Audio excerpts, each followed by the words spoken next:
Hello, everyone. Welcome back to the Christian Music Bros podcast. I'm your only host, Brendan. It's great to see you all back again. We're about 3 days from February, which is crazy to believe at the time of recording this. You're probably watching this in February and you're like, what are you talking about? But I recorded this in January, so joke's on you guys.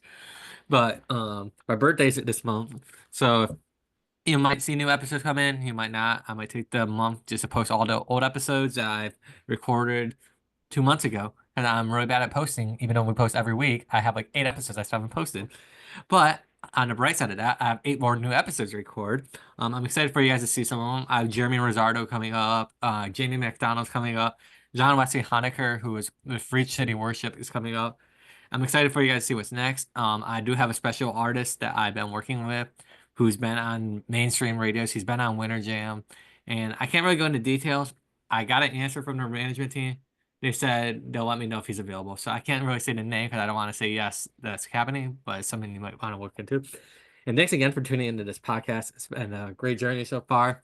This is like episode 118 or something like that. I lost track. I can't count that far in my hands anyway. So thank you for tuning in. And we're going to start this week's episode with Laura Williams here. So I'm going to let Laura introduce herself. Hi everyone, my name's Laura. I'm a 21-year-old Christian music artist from Pennsylvania. Pennsylvania. That's so really cool because I don't get much people from the East Coast. So whenever I'm trying to schedule these interviews, they're like, I'm in Central Time. I'm like, I'm in Eastern Time. And it throws me off for the time loop. I And I'm know, like, okay. yeah, that's something I learned is like you always have to specify the time zone now. Like it's crazy. Exactly. Like the other day, I met with someone from Cali and I'm like, 10 o'clock works. They're like, yeah, 10 o'clock works. I text them at 10. They're like, oh, we meant 10 o'clock that time. I'm like, yeah. He's like, I'm in Cali. That's like 7 a.m. here. I'm like, oh, sorry, bro. But anyway, thank you for joining me, Laura. Of course, I'm happy to be here. And everyone that's watching this, please still remember if you like what you're hearing, to like, follow, and subscribe to the channel. And follow Laura's pages. We'll get a little more into Laura's music and everything. But if you like what you're hearing, follow her and support her as well. Let's just start nice and easy with for you today. Can you tell us a little bit about your music background, like how you got started into music? Yeah, absolutely. Singing has felt just as innate to me as eating, sleeping, breathing. Like it's just kind of always been my thing. I grew up in a big Christian family and it was just always, Laura, there she goes again, singing. She won't stop, all the time, everywhere. So it just from very early on, it felt like God's calling over my life. Like it was just like stamped on me from the beginning. But I was able to actually enter into it as a career my senior year of high school. um, I was really struggling on where I was going to go to college. I worked really hard in high school to get good grades so I could get scholarships and go to college. Like that was just the obvious next step. And I was good at school and I loved science. Mhm. I was going to be like a science major, so that's like a really big change from, singing and stuff like that.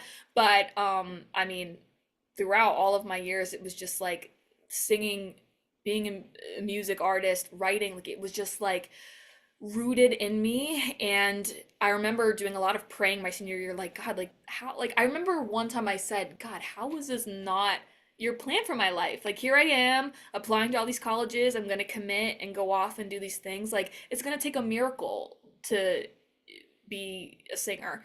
And that miracle did end up coming for me. Um, April of my senior year, I was praying once again, 8 months of where am I gonna go? What am I gonna do?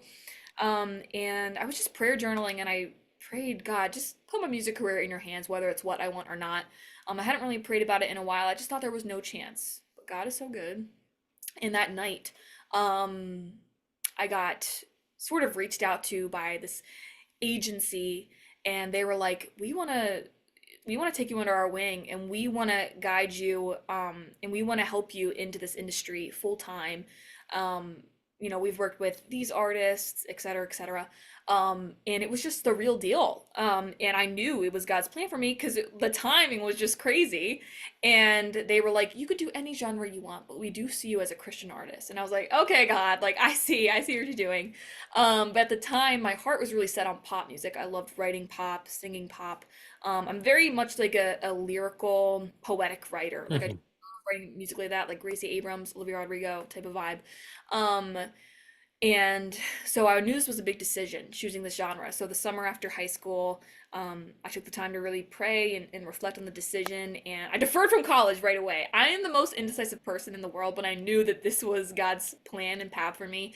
And I realized two things. One, God's plan for me was way better than anything I thought that I was going to want.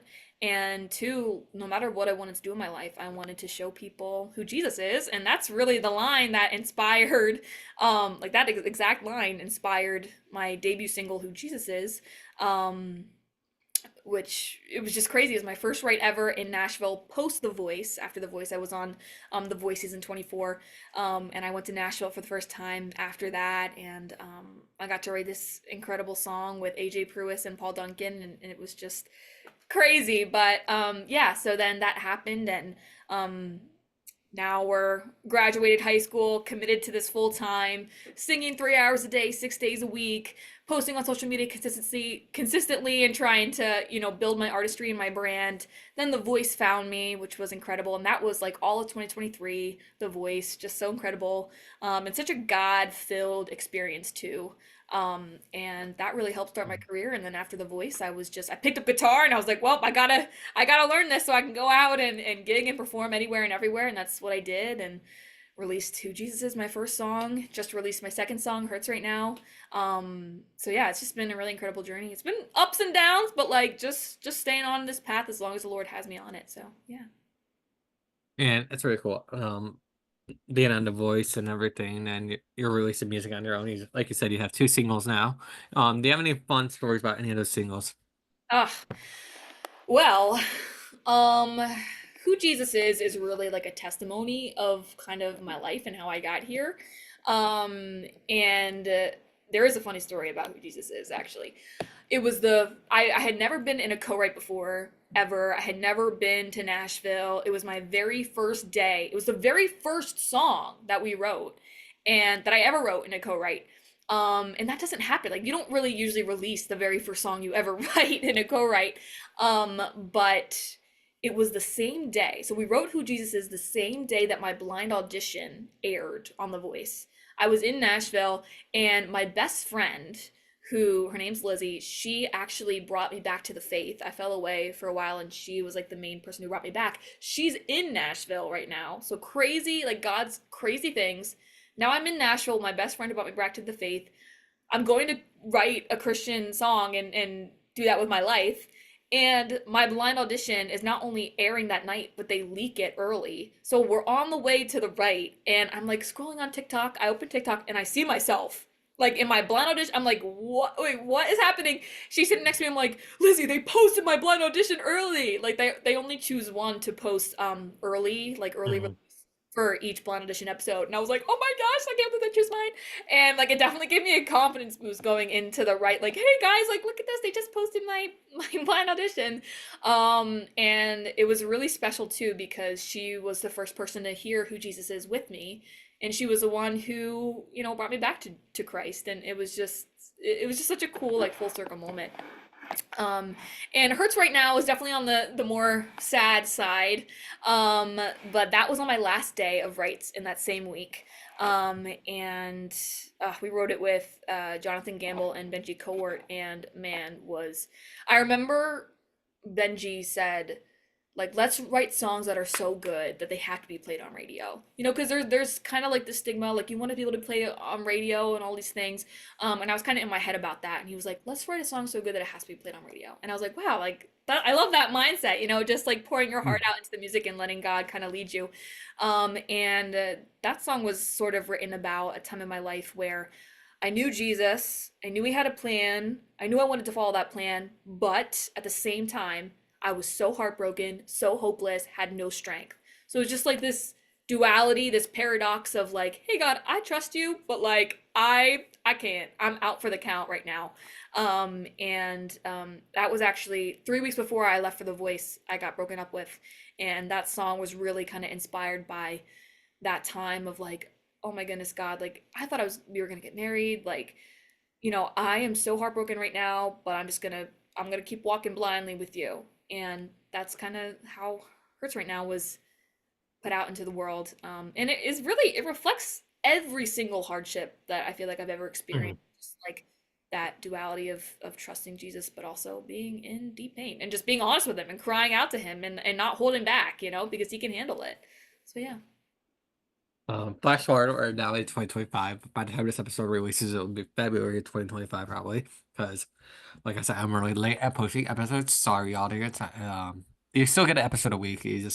I know I've been out some episodes in here. I want to see it now. Just be patient. It'll come. Yeah. Life's all about patience. Do you have any plans for this year, at least? This, I should say. Oh my goodness, God has really been like crazy blessing me this year. I feel like 2024 was definitely a harder year for me. And during the fall of 2024, I felt like I don't know, I just felt like things were about to pick up. Like I just felt like a stirring in my spirit. And I was like, "Ooh, like what's going on?" Like I've been really I think I'm definitely like uh proud of myself for the patience that I feel like I had exercised since I started this whole thing. But I just felt like there was something like going on. I was like, "Ooh, what's happening?" I couldn't quite put my finger on it. And then this year started. And it's been a crazy whirlwind. Who Jesus Is was added to K-Love's Future Hits station, which was the coolest thing ever to experience. I was actually in the car on the way to New Jersey with my family, with my sisters and my mom to visit my aunt, and we were like, "Oh my gosh, it's crazy!" We like took a selfie and like I posted on Instagram like our live reaction to this, and it was just so cool. And then I also started to tease Hurts Right Now in the fall, and it got this like crazy reaction on socials. And so we were like, oh, let's release this as soon as possible. And so that came out January 10th. And wow, like just like seeing the impact that that song has had is just like confirmation to me, like that, hey, like it is in my wheelhouse to write these songs that are unconventional, write these songs that can really reach people that aren't always, Mhm. happy side of the faith walk and stuff like that. So, yeah, it's just been really cool. And I got booked for Soul Fest this year, which is really cool. It's like one of my first big Christian festivals, and I have a couple others in the works that I'm hoping for, and some other really big things I can't talk about yet. I wish I could. But yeah, 2025, I feel like is going to be a big year. I'm going on do you know Aspire women's events? They're out of I believe it's Arizona, and they're like associated with Elevate Christian Music Festival, and they kind of tour around the country and stuff. And I'm gonna be on tour with them a little bit in March, when I'm doing some other awesome women's conferences. And so yeah, I'm just kind of whenever God brings an opportunity, I just try and jump on it. And yeah, so it's I'm excited to see where things go. That's very exciting to hear. And if anyone who's watching and streaming, just put me on in the background, just or just comment through like, oh look, what's this? Make sure to check out Laura's music. If you see her come in like that's so fast, come check her out and everything. And what I'm getting from a lot of this conversation is every time you're in a car, you get a new song. Maybe you should just live your life in a car. Wait, I'm that's joking. so true. Like, you know what? I think I might have to. I'm just kidding. Um, we just have a few extra minutes with you, or I should say, I have extra minutes. I usually say we because I used to have be plural bros, but now it's just one single bro. But, uh, do you have anything you want to talk about, or have anything you want to share? Mhm. Man, I just I want to encourage anybody who's listening, like if you're in a period of your life right now where you feel like you're surrounded by everything God. You're surrounded by Christians, you go to church, all these things, and yet you're in a season of your life where you're feeling so distant from God and you're feeling hopeless and you're feeling almost ashamed that you're feeling this doubt and this lack of faith. I want you to be encouraged because so many people have been there. And I think that it's easy to kind of get caught up in the Christian image and things like that and forget that we're still human. And Jesus never asked for that perfection. He just asked for your heart and for you to just be before him, and don't feel like you have to uh, do all these things to please God and to be a good Christian, and don't get wrapped up in the works. And that's a big um, description really of Hurts Right Now, my song. It's just kind of like this honest conversation with God about being in a season of isolation, grief, sorrow, suffering, while still being a follower and a believer of Jesus. It's kind of like that paradox. So, if you're struggling in any way, in anything along those lines, no matter what it is that you're going through, um, I would love to hear if that song helps you in any way, encourages you in any way, because that's what it's for and that's what it's all about. So, yeah. That's what I'm saying. And everyone who's listening or streaming or watching again, like I said, I don't like to list all the options because there's 800,000 options. Scrolling, tweeting. Is tweeting and something? I don't even know. But anyway, check out Laura's music. She has a lot of big plans for everything. Laura, I want to thank your time for joining me today. It was great to talk with you and hear everything about your singles, how your music background and future events. And those who are watching, we'll see you next time on the Christian Music Roast podcast, and we'll take care, everyone.